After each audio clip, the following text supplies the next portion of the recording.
These past months, you guys have probably been hearing a lot about different One Piece games, whether it's from a video with a title like "This new One Piece game got me so excited that my wife left me and took the," or any other overhyped project spreading through word of mouth. Well, these past few weeks, I have been testing a lot of said One Piece games, and not just entering them or disliking them with a preconceived notion that they're going to be bad, but I actually tried to have an open mind and see what these were all about.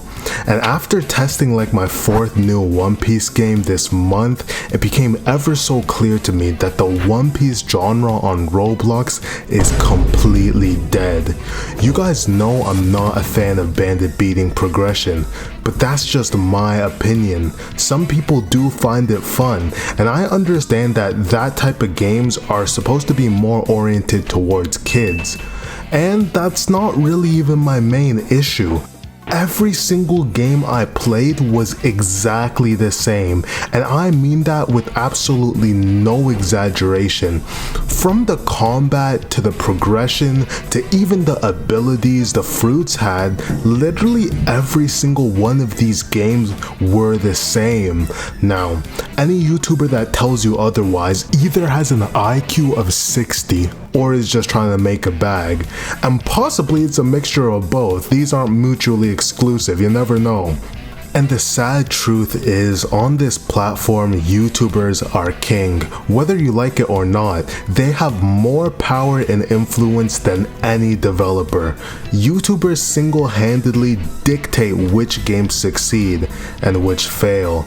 Now take example my last video on Dragon Ball Final, which took the game from 350 players to literally being on the front page. Now this isn't me bragging, and I can't take all the credit, but just imagine, I only have a fraction of the clout that some people do on this platform, and if you consider the fact that someone like me with a relatively small channel can trigger all of that, imagine what your favorite brain-dead content creator with their child audience can do to a game's player count.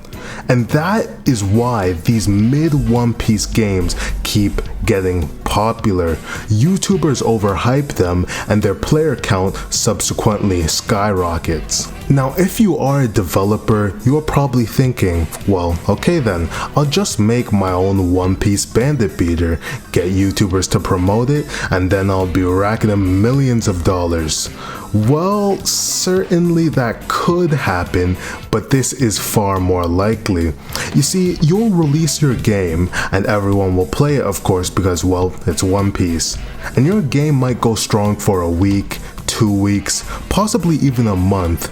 But you know what happens after that. Your game dies because it has absolutely no replay value at all, and people are only going to be invested in rehashes of blocks fruits or carbon copies of GPO for so long. Both these games are pretty mid as well, and you guys somehow manage to still make your game worse than what you're copying. And thus we have an endless sea of dead One Piece games, and if you've played one of them, you've basically played them all. You spawn in, kill bandits, go to the next island, repeat. Just because you change the assets to look a little bit different from your competitors doesn't make your game inherently any different. Now, to reiterate, I don't really care if you like these games. Everyone's entitled to their own opinion, and I understand that some people were just born mentally deficient, and that's not their fault. But don't you sit here and pretend that every new One Piece game is a handcrafted magnum opus by the Prophet Muhammad under the divine influence of Allah. Because anyone with half a brain can see that it's far from it. And you, yes you clicked on this video genuinely expecting me to be playing the best One Piece game, supposedly. And shame on you for that. you are part of the problem. You are an NPC, and you are probably playing all these copy and paste One Piece games on release thinking that they're gonna be fun, when really, if you just analyze the sneak peeks or the YouTube videos on said games with any degree of competence, you would realize that guess what? You've already played the game, and you've been playing it for the past 5 years. And I get it, I'm not naive. I understand that no developer will spend a year or two making a game, putting their heart and soul into it, only for it to flop on release.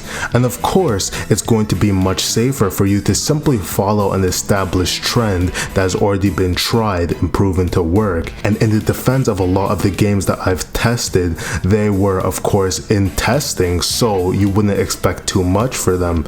But even with that considered, I have to say, it's not looking good, bruv. It's not looking good.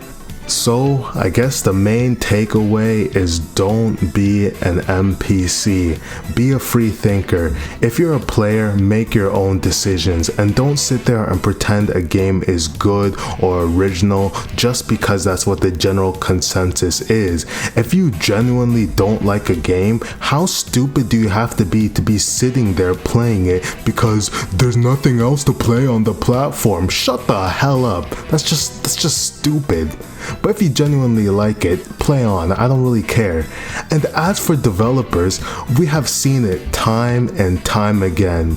If you make your One Piece game according to the established formula, it'll probably do good for a while, but not for long. So why not try something new?